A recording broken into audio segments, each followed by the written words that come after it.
Praise the Lord. জয় যিশু সকলকে। আশা করি প্রত্যেকে ভালো আছেন। আজকে একটা নতুন বাক্য নিয়ে এসেছি এবং বাক্যটার একটা শীর্ষক রেখেছি যে আমার সহায়তা কার থেকে আসে। Where does my help come from.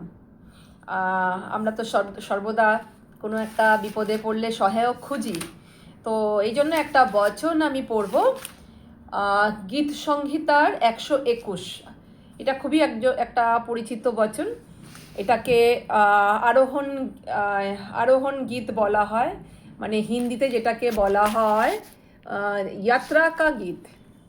মানে যতটুকু জানি আমি, তাতে আমি এটা জেনেছি যে যখন ইসরায়েলের লোকেরা যারা জেরুজালেমে থাকতো না, তারা যখন মন্দিরে যেত, দাউদ যখন হেকেলে যেত, পরমেশ্বরের যে সিন্দুক রাখা ছিল সেই জায়গায় যেত, সেই যাত্রা পথে তারা এই সঙ্গীতটা দাউদ করতেন।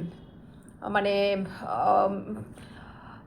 সাধারণত আমরা যখন কোনো দুর্গম রাস্তা দিয়ে যাত্রা করি তখন একটা অনেক সময় আমরা দেখেছি, আমরা মানে আমাদের যেন মানে সিকিউরিটির জন্য আমরা অনেক কিছু করে থাকি। তো সেই সময় এই সঙ্গীতটাই সাধারণত ওখানে করা হতো। তো আসুন আমরা ব্যাপারটা নিয়ে একটু আলোচনা করি। প্রথমে বচন পড়ব, তারপরে আমরা বচন থেকে প্রভু যেমনভাবে আমাকে একটু সহায়তা করবেন আমি একটু বিশ্লেষণ করব। আমি পর্বতগণের দিকে চক্ষু তুলিব, কোথা হইতে আমার সাহায্য আসিবে। সদাপ্রভু হইতে আমার সাহায্য আইসে, তিনি আকাশ ও পৃথিবীর নির্মাণকর্তা। তিনি তোমার চরণ বিচলিত হইতে দিবেন না, তোমার রক্ষক ঢুলিয়া পড়িবেন না। দেখো, যিনি ইসরায়েলের রক্ষক তিনি ঢুলিয়া পড়েন না, নিদ্রা যান না। সদাপ্রভুই তোমার রক্ষক, সদাপ্রভুই তোমার ছায়া। তিনি তোমার দক্ষিণ পার্শ্বে, দিবসে সূর্য তোমাকে আঘাত করিবে না, রাত্রিতে চন্দ্রও করিবে না। সদাপ্রভু তোমাকে সমস্ত অমঙ্গল হইতে রক্ষা করিবেন, তিনি তোমার প্রাণ রক্ষা করিবেন। সদাপ্রভু তোমার বাইরে যাওয়া ও তোমার ভিতরে আসা রক্ষা করিবেন, এখন অবধি চিরকাল পর্যন্ত। আমেন। আমরা সকলে বলি আমেন। সত্যি সত্যি আমরা সাধারণত অনেক সময় যদি চিন্তা করে দেখি, কোনো রকম আমাদের হঠাৎ করে একটা রাত বিরেতে একটা সমস্যা হলো, তখন আমরা কি করার চেষ্টা করি? প্রথমেই আমরা চেষ্টা করি কি, আমাদের প্রিয়জন যার উপর আমরা সাধারণত মানে সে হতে পারে বন্ধু, হতে পারে বাবা মা, হতে পারে বা কোনো ক্লোজ কোনো রিলেটিভ, বা যে আমার জন্য প্রার্থনা করে থাকে, হতে পারে আমাদের সে চার্চের পাস্টারও হতে পারেন। আমরা তাকে ফোন করি এবং আমার সমস্যার কথা আমি বলি। আমরা এই জন্য বলি কি, আমাদের এটা একটা বিশ্বাস হয় কি, ওখানে আমরা বললে পরে আমাদের হয়তো কোনো হেল্প আসবে। হ্যাঁ, আমরা যদি কোনো বিশ্বাসীকে বলি যে সত্যি এক বার্ডেন নিয়ে প্রার্থনা করে, তাতে আমাদের হেল্প আসে। কারণ উনিও সেই পরমেশ্বরের কাছেই প্রার্থনা করবেন, যে প্রার্থনাটা আমি নিজেও করব এবং উনিও করবেন। কিন্তু আমরা যদি বাইরের কোনো অবিশ্বাসীকে বলি, আমি জানি না সেখান থেকে মানে কতটা হেল্প আসবে এবং সে কতটা সক্ষম হবে সেই মানে সংকটের সময় সহায়তা করতে। কিন্তু আমি এটা জানি যে আমার সহায়তা কোত্থেকে আসে। না, আমিও ফোন করি এবং তাদেরকে ফোন করি যারা আমার জন্য বার্ডেন তুলে প্রার্থনা করবে। আমি জানি তারা কারা, সেই প্রার্থনার যোদ্ধাদের আমিও ফোন করি, আমি জানি। কিন্তু তার সঙ্গে আমিও নিজে নির্জনে বসে পড়ি পরমেশ্বরের সামনে। আমি জানি আমার পরমেশ্বর আমাকে সহায়তা করবেন। তো আমাদেরও সেটাই করা উচিত, প্রত্যেকেরই করা উচিত, সময় নষ্ট না করে পরমেশ্বরের সামনে আসা। তো আমরা দেখেছি যে গীত সংহিতার 121 থেকে 134 পর্যন্ত যতগুলো আমরা গীত সংহিতা দেখেছি, গীত সঙ্গীত, সেখানে আমরা দেখেছি সবকটাই হচ্ছে এই একই ধরনের যাত্রার পথে যাওয়ার সময় যে সঙ্গীত করা হতো। এখানে বাংলায় আরোহণ গীত লেখা আছে, সেই গীত। তো সাধারণত ইসরায়েলের লোকেরা, আমি একটু জাস্ট হিস্ট্রি বলছি, 3টে সময় এরকম জার্নি করতো বা করে। একটা পাসওভার ফিস্টে, একবার হারভেস্ট মানে feast of harvest and feast of gathering. তো এই সময় তারা জেরুজালেমে যেতেন এবং যে রাস্তাটা দিয়ে তারা যেতেন চারদিকে পর্বতময়। আর আজও আমরা যদি দেখি এই সামটা, মানে এই সাম মতলব এই গীত সংহিতাটা আমি শুনেছি যে ইসরায়েলের ইহুদিরা, যারা ইহুদি, যারা এখনও মানে প্রভু যিশুকে জানেননি কিন্তু ইহুদি, যারা এই বচনকেই জানেন, এই যে বাক্য সেটাকে জানেন, তারা কিন্তু দরজার বাইরে এই বচনটা একটা ছোট্ট বক্সের মধ্যে লিখে রেখে দেয়, মানে ওখানে এক পেপারের মধ্যে থাকে, এবং তার উপরে ওরা হাত রেখে কোথাও যাওয়ার সময় প্রার্থনা করে যেন নিরাপদে যেতে পারে, এবং ফিরে এসেও ধন্যবাদের সঙ্গে ওখানে হাত রেখে ঘরে প্রবেশ করে। এখন 121-3টা পড়ি। ওখানে আছেন, তিনি তোমার চরণ বিচলিত হইতে দিবেন না, তোমার রক্ষক ঢুলিয়া পড়িবেন না। তো এখানে আমরা কি কি শব্দ পাচ্ছি যে আমার চরণকে বিচলিত হইতে দেবেন না। তো এটা হিন্দিতে যদি পড়ি, ওখানে লেখা আছে, বহো তেরে পাও কো টলনে না দেগা, তেরা রক্ষক কভি না উঙ্ঘেগা। তো ওই বাংলায় আছে যে তিনি তোমার চরণ বিচলিত হইতে দিবেন না, তোমার রক্ষক ঢুলিয়া পড়িবেন না। তো এখানে আমরা এখানে ঢুলিয়া পড়া মানে হোঁচট খাওয়ার কথা বলছেন না, যে চরণকে বিচলিত হতে দেবেন না। হিন্দিতে যেটা আছে নাকি পাওকো টলনে না দেগা। তো এখানে আত্মিক পতনের কথা বলছে, ব্যাক স্লাইড হয়ে যাওয়ার কথা বলছে, যে অনেক সময় আমরা আত্মিক দিক দিয়েও আমরা পা ফিসলে যাই, অনেক ভুল করে ফেলি, বা ফিজিক্যালিও অনেক কিছুতে আমরা আমরা আমরা টলমলো হয়ে যাই, বিশ্বাসে টলমলো হতে পারি, আত্মিক দিক দিয়ে টলমলো হতে পারি, আমাদের অর্থনৈতিক দিক দিয়েও আমরা খানিকটা আনস্টেবল হয়ে যেতে পারি কখনো কখনো। আর মানে এখানে বিভিন্ন রকমের পড়ে যাওয়ার কথা বলা হচ্ছে, কিন্তু এখানে বলা হচ্ছে তিনি তোমার চরণকে বিচলিত হইতে দিবেন না। মানে আমরা যদি দেখি পরমেশ্বরের, যদি আমরা সঙ্গে সঙ্গে চলি, পরমেশ্বরের বচনে যদি বাক্য মতো চলি, তাকে যদি দৈনন্দিন জীবনে রাখি, তবে ওনার বাদা কি, যে আমাদের যেখানেই যাব না কেন, আমরা যেখানে যেখানে যাব সেই জায়গার উপরে আমরা কর্তৃত্ব করতে পারবো, সেই জায়গার উপরে যেখানে যেখানে আমরা পা রাখবো আমাদের পা পিছলে যাবে না। আমরা দেখেছি যে পরমেশ্বরের বচন সাম 91-এও দেখেছি যে আমাদের পায়ে পাথরের ঠেস পৌঁছাবে না, তার আগেই পরমেশ্বর ওখানে ওয়াদা করেছেন যে উনি দুধ দিয়ে আমাদের তুলে নেবেন। আমি এখানে একটা বচনকে পড়তে চাই, এখানে গীত সংহিতা 66-9, 66-9, গীত সংহিতা 66:9। তিনি আমাদের প্রাণ জীবদ্দশায় রাখেন, আমাদের চরণ টলিতে দেন না। তো আমি একটু হিন্দিতেও পড়তে চাই। লেখা আছে, जो हमको जीवित रखता है और हमारे पाँव को टलने नहीं देता। হিন্দিতেও বেশ সুন্দর লেখা আছে যে जो हमको जीवित रखता है। আজকে যে আমি আপনাদের সঙ্গে কথা বলছি, উনি তো জীবিত রেখেছেন বলেই কথা বলতে পারছি। তো সেই পরমেশ্বর ধন্য, যে পরমেশ্বর আমাকে জীবিত রেখেছেন আর রাখেনও, যতদিন পর্যন্ত তিনি চাইবেন যে আমি পৃথিবীতে থাকি, ততদিন পর্যন্ত মৃত্যু আমাকে ছুঁতে পারবে না। আর আমার পাকে উনি মানে ফিসলাতে দেবেন না, এটা ওনার বাদা। শুধু উনি জীবিত রাখেন না, আমাদের পাকে চরণকে টলতে দেন না। অনেক সময় আমরা পা ফিসলে যাই না বিভিন্ন রকম সিচুয়েশনে, সেটা উনি হতে দেন না। আর একটা বাক্য আমি পড়তে চাই, গীত সংহিতা 94-18। এখানে আছে, যখন আমি বলিতাম আমার চরণ বিচলিত হইল, তখন হে সদাপ্রভু তোমার দয়া আমাকে সুস্থির রাখিত। যখন আমি বলিতাম আমার চরণ বিচলিত হইল, তখন হে সদাপ্রভু তোমার দয়া আমাকে সুস্থির রাখিত। হিন্দিতে বলছে, जब मैंने कहा मेरा पाँव फिसलने लगा है, तब हे यहोवा तेरी करुणा ने मुझे थाम लिया। কি অদ্ভুত না? মানে এমন নয় যে আমরা প্রভুতে বিশ্বাস করছি, প্রভুতে চলছি, প্রার্থনা করছি, সব কিছু করছি বলে যে আমাদের পা ফিসলাবে না, আমাদের চরণ যে মানে টলমল হবে না, তা নয়। আমরা হয়তো পড়েও যাব, পরমেশ্বর তুলবে। আর যদি মানে পড়েও যাই, পরমেশ্বর আমাদের তুলে আবার স্থিরভাবে, দৃঢ়ভাবে আমাদের চওড়া স্থানে রাখবেন। ওনার বচনে লেখা আছে, এটা ওনার বাদা। আমরা যে কোনোভাবেই যদি পড়ে যাই, অনেক রকমভাবে আমরা পড়তে পারি। আমরা আত্মিকভাবে পড়তে পারি, আমরা আর্থিকভাবে পড়তে পারি, আমরা ফিজিক্যালি অসুস্থ হয়ে বিছানায় পড়তে পারি, আমরা যে কোনো জায়গাতেই পড়ে যাই না কেন, আমরা যদি সেই মুহূর্তে প্রভুকে ডাকি, আমাদের পিতা যিনি আমাদের তৈরি করেছেন উনি আমাদের ভুলে থাকেন না। উনি যেখানেই থাকেন সংকটে উনি সুপ্রাপ্য সহায়, উনি কিন্তু উত্তর দেবেন, আমাদের আবার দাঁড় করাবেন। এটা ওনার একটা প্রমিস। এবার আসি আমি এটার বিশ্লেষণে। প্রথম ভার্সে লেখা আছে, আমি পর্বতগণের দিকে চক্ষু তুলিব, কোথা হইতে আমার সাহায্য আসিবে।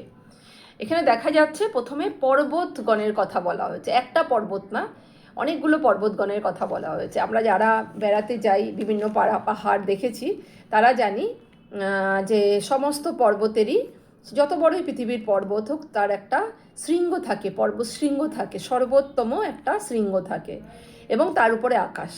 হ্যাঁ, পর্বত একটা বিশাল ব্যাপার না। এখানে পর্বতকে ভজনকার যিনি লিখেছেন তিনি এই পর্বতকে আমাদের বিভিন্ন সমস্যার সঙ্গে তুলনা করেছেন। আমাদের অনেক সময় আমাদের জীবনে এমন এমন সমস্যা আসে যেই সমস্যাগুলো পাহাড়ের মতনই অটল, বিশাল, এবং যাকে উচ্ছেদ করার কথা। আমরা কি চিন্তা করতে পারি যে কোনো পাহাড়কে আমরা তুলে ছুঁড়ে ফেলে দেব? হ্যাঁ, ওরকমই পর্বতকে এখানে একটা বিভিন্ন রকমের বড় সংকটকে, হঠাৎ আসা কোনো সংকট বা অপ্রত্যাশিত কোনো সংকটের সঙ্গে তুলনা করা হয়েছে, যেটা আমাদের দিকে আপাত দৃষ্টিতে তাকালে মনে হয় যে এর থেকে আমরা বের হতে পারবো না। এবং তিনি এখানে কি বলছেন, সদাপ্রভুকে ডাকলাম, তিনি আমাকে উত্তর দিলেন।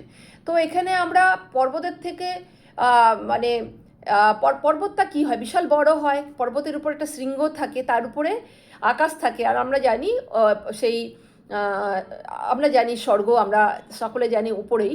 তো পৃথিবীর থেকে অনেকটা উপরে স্বর্গ, আর সেই স্বর্গে সিংহাসনে আমাদের পরমেশ্বর বসে আছেন, যিনি আমাদের সহায়তা করেন, যিনি আমাদের সৃষ্টি করেছেন, যিনি আমাদের সর্বদা আমাদের জন্য ভাবেন।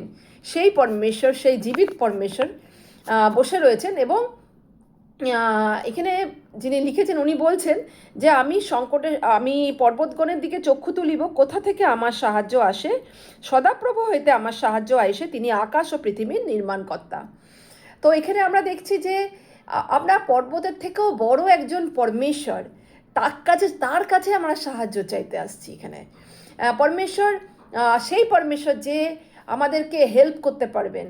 হ্যাঁ, তো যিনি যার থেকে আমরা কোনো একটা ডিভাইন পাওয়ারফুল অ্যান্ড মানে টাইমলি একটা সহায়তা পাবো। কি বললাম, একটা হচ্ছে ডিভাইন, স্বর্গীয়ভাবে সহায়তা পাবো, এবং সেকেন্ডলি হচ্ছে পাওয়ারফুল, একটা শক্তিশালী আমরা উত্তর পাবো, এবং টাইমলি এবং সময় মতো। হ্যাঁ, তো আমরা এই জন্য এখানে ভজন মানে যিনি লিখেছেন মানে এই গীত সংহিতা, উনি বলছেন যে আমরা পর্বতের দিকে তাকাবো, কিন্তু আমি বলি পর্বত সিংহের থেকেও উঁচু হচ্ছে আমাদের আসমান, মানে আকাশ। তো আমাদের সহায়তা, আমরা যখন উপর দিকে তাকাই, তো আমরা পর্বতের থেকে উপর দিকে তাকাবো, কারণ আমরা জানি ওই পর্বতের মানে আমরা তাকাবো ওই পর্বতের থেকে উপরে, মানে বিয়ন্ড দ্য মাউন্টেনেরও উপরে তাকাবো, কারণ আমি জানি আমার সহায়তা ওখানে ওয়েট করে রয়েছে। এবং আমরা যদি দেখি একটা অংশ, আমি গীতসংহিতা 125-2 পড়তে চাই। এখানে আছে 125-2, জেরুজালেমের চারিদিকে পর্বতগণ আছে, আর সদাপ্রভু আপন প্রজাদের চারিদিকে আছেন, এখনও অবধি অনন্তকাল পর্যন্ত আছেন। তো এখানেও একই কথা বলা হচ্ছে যে জেরুজালেমের চারিদিকে পর্বতগণ আছেন, আর সদাপ্রভু আপন প্রজাদের চারিদিকে আছেন। তো এখানে আমরা জানি জেরুজালেমের চারদিকে অনেক পর্বত আছে, এবং যেমন পরমেশ্বর আমাদের চারদিকে আছে পর্বতের মতো। আমরা জানি যে কোনো একটা দেশের চারদিকে যখন কোনো উঁচু পর্বতমালা থাকে, তো শত্রুর থেকে সেটাকে প্রোটেক্ট করে না, মানে জেরুজালেমও কিন্তু অনেকটা এরকমভাবে প্রোটেক্টেড বাই মাউন্টেন্স। তো ঠিক তেমনি এখানে ভজনকার বলছেন, যিনি লিখেছেন তিনি বলছেন যে সদাপ্রভু আপন প্রজাদের চারিদিকে আছেন। তো আমরা নিশ্চিন্তে থাকতে পারি কি আমাদের চারদিকে আমাদের সৃষ্টিকর্তা এক অটল, মানে বিশাল অটল পাহাড়ের মতো আমাদের চারদিকে কিন্তু উনি আমাদের একটা প্রোটেকশন দিয়ে রেখেছেন। আমি আরেকটা বচন পড়তে চাই, গীতসংহিতার 37:23 আর 24। সদাপ্রভু কর্তৃক মনুষ্যের পাদক্ষেপ সকল স্থিরীকৃত হয়, তাহার পথে তিনি প্রীত।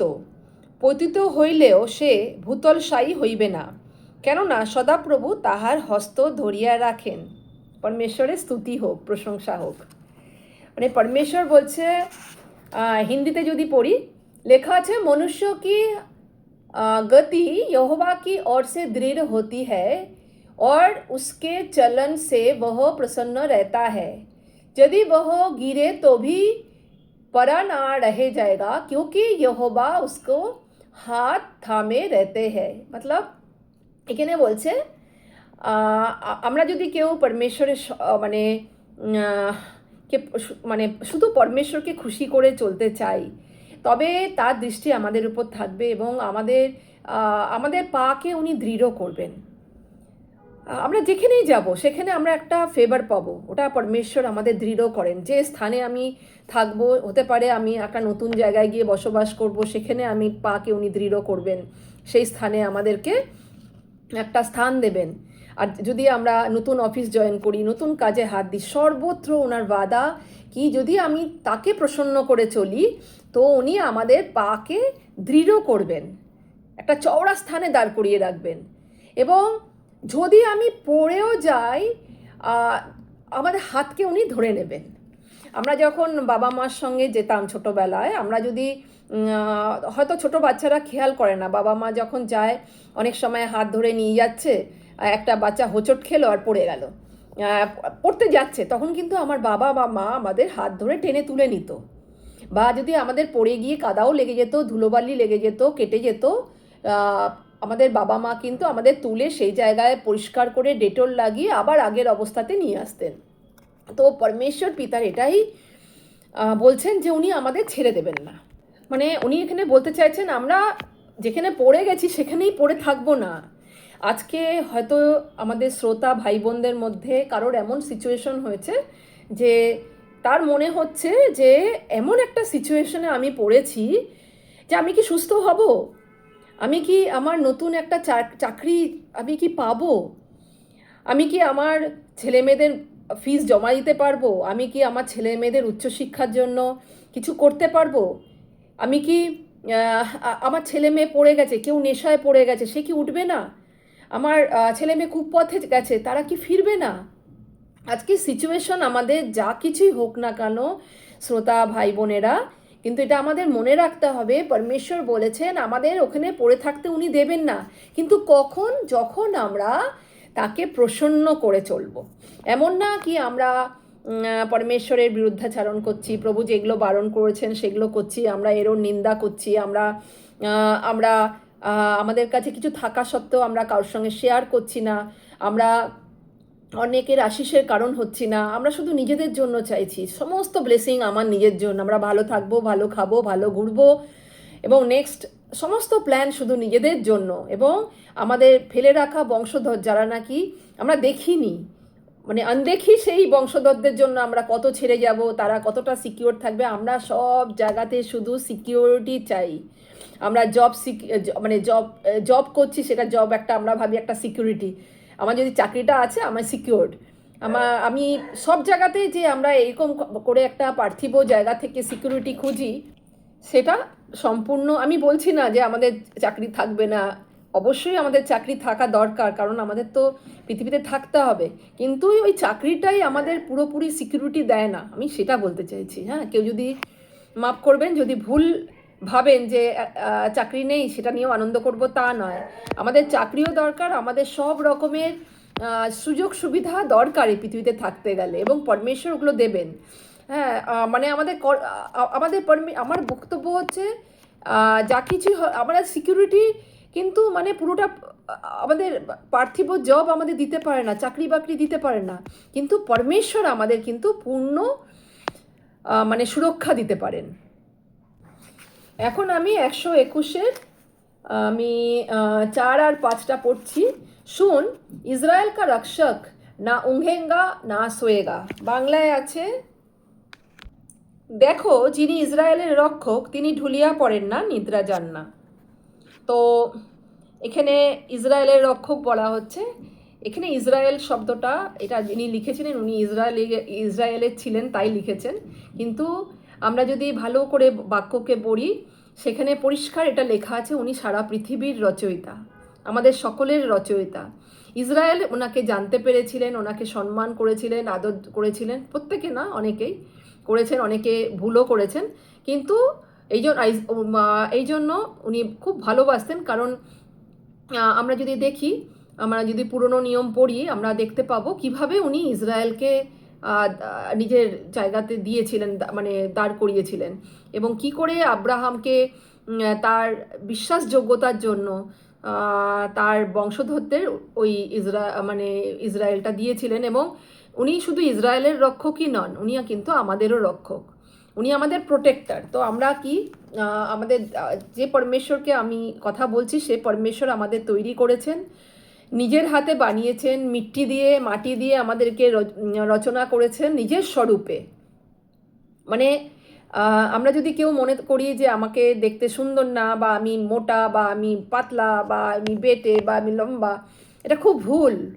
আমরা পরমেশ্বরের ইমেজে তৈরি হয়েছি, আমরা প্রত্যেকে খুব সুন্দর, এবং আমাদের পরমেশ্বর সমানভাবে আমাদের সকলকে প্রেম করেন, এটা আমাদের মনে রাখতে হবে। আর যেহেতু ওনার ইমেজে তৈরি, উনি আমাদের রক্ষাও করেন। আমি যদি কোনো একটা জিনিসকে বানাই, সেটাকে তো আমরা নিজের হাতে রক্ষা করবো। আমি যদি আজকে একজন স্থাপত্য শিল্পী হতাম, তবে আমি চেষ্টা করতাম, আমি যেই সৃষ্টিটা করেছি, বা আমি যদি স্থাপত্য শিল্পী হয়ে কিছু একটা বানাতাম, বা কুম্ভার হয়ে কোনো পটারির কোনো জিনিস বানাতাম, সেটা কি আমি নষ্ট হতে দেব? আমি তো দেব না, না, আমি তো সেটাকে রক্ষা করার চেষ্টা করব।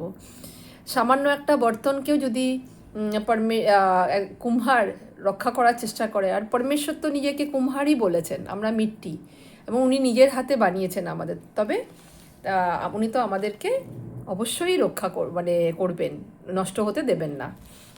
এবার আমি যাই, একটা সেন্টেন্স আমি বলতে মনে হয় ভুলে গেছিলাম। 121 আছে, তিনি তোমার চরণ বিচলিত হইতে দেবেন না, তোমার রক্ষক ঢুলিয়া পড়িবেন না, তিনি ঘুমান না।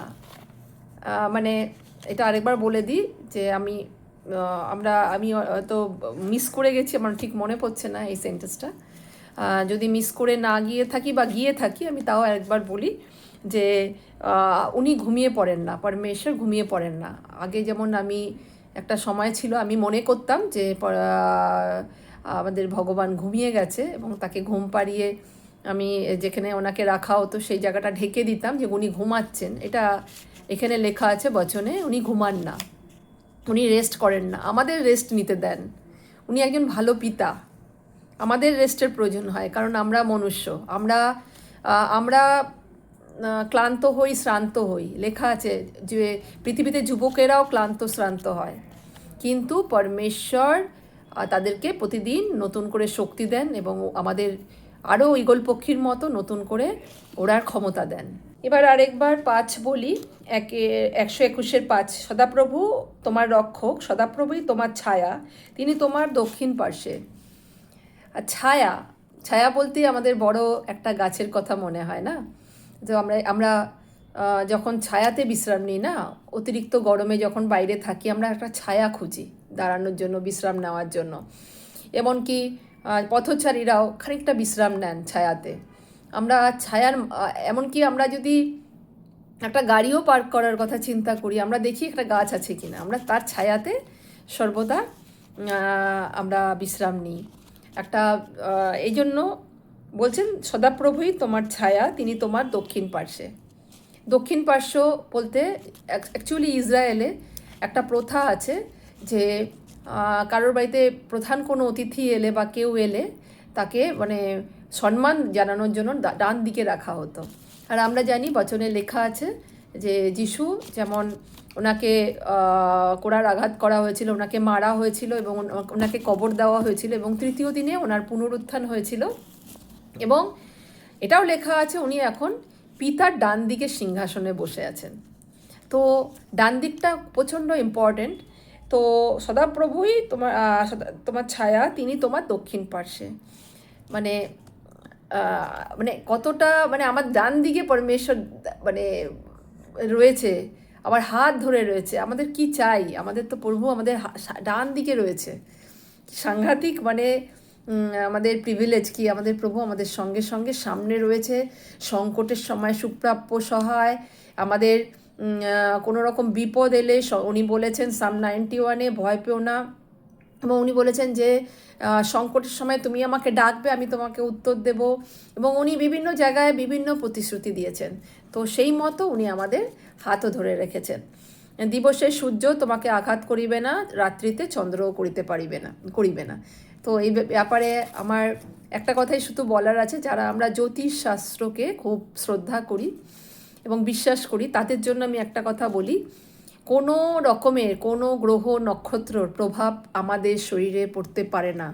কারণ আমরা যারা প্রভুকে বিশ্বাস করি, প্রভু যিশুর রাস্তায় চলার চেষ্টা করি, তাদের উপরে শুধুমাত্র প্রভুরই অধিকার আছে, শত্রুর কোনো অধিকার নেই। শত্রু চেষ্টা করবে, ফেলার চেষ্টা করবে, অনেক কিছু করার চেষ্টা করবে, কিন্তু প্রভু প্রতিদিন আমাদের ছাড়িয়ে নেবেন।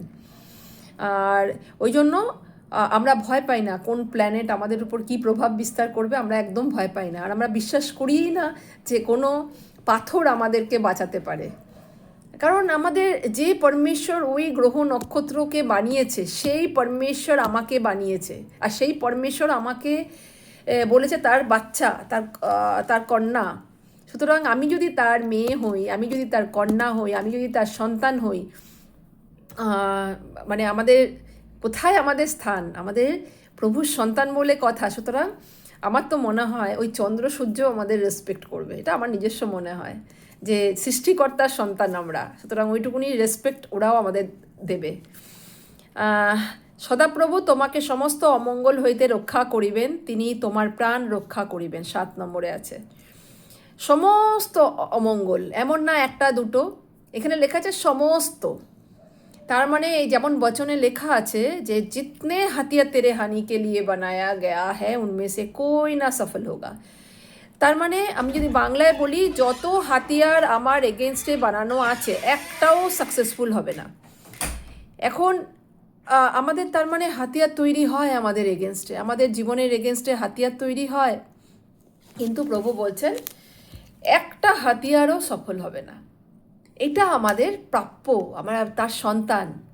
শত্রু যতই চেষ্টা করুক, যে কোনো হাতিয়ারই তৈরি করুক, যত জিহ্বা আমাদের বিরুদ্ধে উঠুক, আমাদের বিরুদ্ধে নিন্দা করুক, আমাদের অপবাদ দিক, আমাদের যা ইচ্ছা করতে পারুক, কিন্তু পরমেশ্বর যাকে সন্তান বলে গ্রহণ করে নিয়েছেন, তার কিন্তু অমঙ্গল হতেই পারে না। সমস্ত অমঙ্গল থেকে রক্ষা করবেন, একটা দুটো নয়, সমস্ত।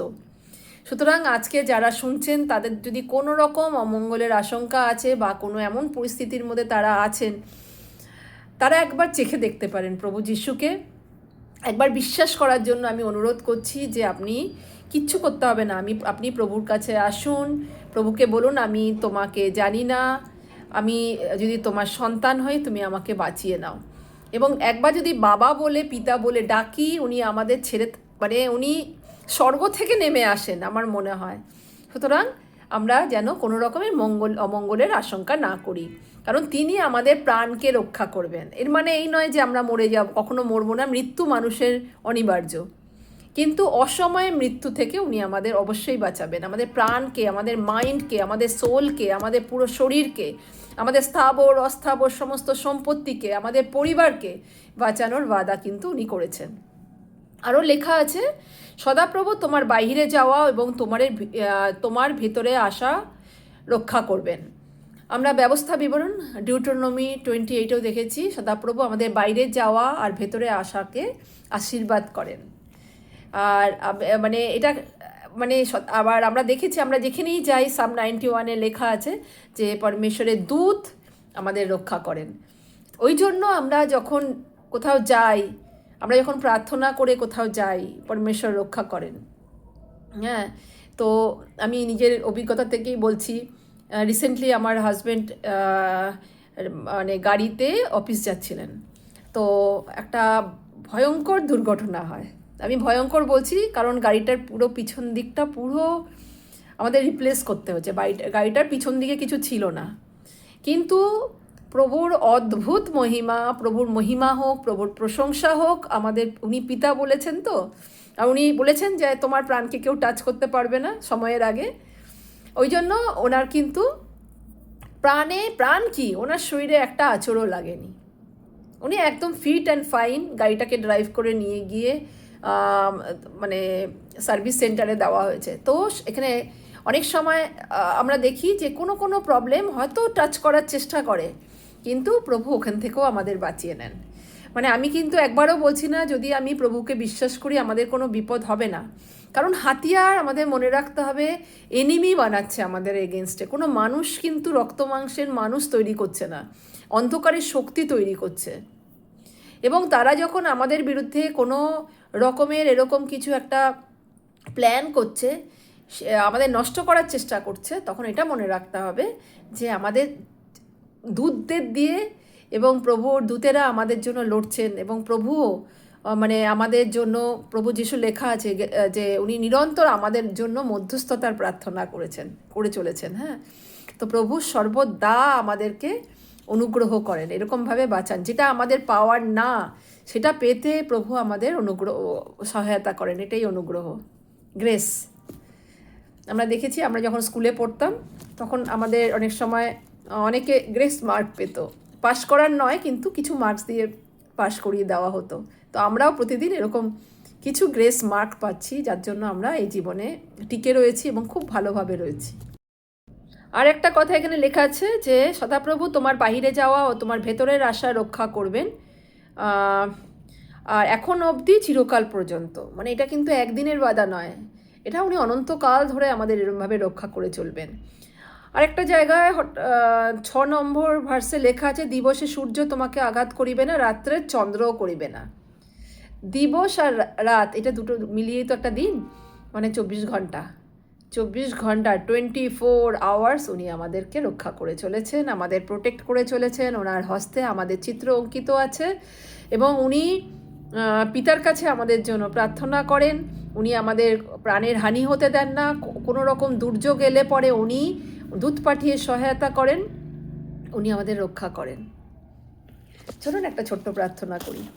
হে স্বর্গের পিতা, তোমাকে অনেক ধন্যবাদ দিই যে তুমি আমাদেরকে তোমার সন্তান হতে সহায়তা করেছো। প্রভু, যখন তোমাকে জানতাম না, যখন হতাশায় থাকতাম, আমরা জানতাম না কোত্থেকে আমাদের সহায়তা আসবে, কিন্তু যখন থেকে তোমাকে জেনেছি তখন থেকে জেনেছি আমার সহায়তা সর্বশক্তিমান পিতা পরমেশ্বরের কাছ থেকে আসে, স্বর্গ থেকে আসে। এবং আমাদের পিতা, আমাদের রক্ষক, আমাদের বল, আমাদের সমস্ত কিছু, উনি আমাদের সব কিছুর সোর্স, উনি আমাদের সব কিছু, আমাদের প্রোভাইডার, আমাদের সব কিছু উনি যোগানদাতা পরমেশ্বর, এবং আমাদের রক্ষাকারী পরমেশ্বর, আমাদের গড়ের মতো উনি রক্ষা করেন। ওই জন্য আমি তোমাকে অনেক ধন্যবাদ দিই পিতা পরমেশ্বর যে তুমি আমাদের সব কিছু, তুমি আমাদের কেল্লা, তুমি আমাদের গড়, তুমি আমাদের স্মরণস্থান, তুমি তোমার পক্ষের তলায় আমাদেরকে প্রতিদিন মানে পুরো ঢেকে রাখো। এই জন্য ধন্যবাদ দিই। প্রভু যিশু, তোমার রক্ত যা অত্যন্ত মূল্যবান, যা অত্যন্ত দামি, সেটা দিয়ে তুমি আমাদের প্রতিদিন তুমি ধোও এবং পুরো কভার করে রাখো। এই জন্য ধন্যবাদ দিই। এবং তুমি আমাদের সমস্ত ঘরের সম্পত্তি, আমাদের পরিবার, আমাদের আত্মীয় পরিজন, যাদের জন্য আমরা প্রতিদিন প্রার্থনা করি, প্রত্যেককে রক্ষা করে চলেছ। তোমার সন্তানদের প্রতিদিন রক্ষা করে চলেছ। তুমি অমঙ্গলের আশঙ্কা করতে বারণ করেছো। যেমন বচনে আরও পড়েছি আমরা যে দাউদ বলেছেন যে আমি যখন মৃত্যুর উপত্যকা দিয়েও যাইব তখনও অমঙ্গলের জন্য ভয় করব না। সত্যি প্রভু, আমরা অমঙ্গলের ভয় করি না, কারণ তুমি আমাদের সঙ্গে সঙ্গে আছো। আমরা জানি আমার সহায়ক কখনো রেস্ট করে না, কখনো ঘুমিয়ে যায় না। এই জন্য ধন্যবাদ দিই।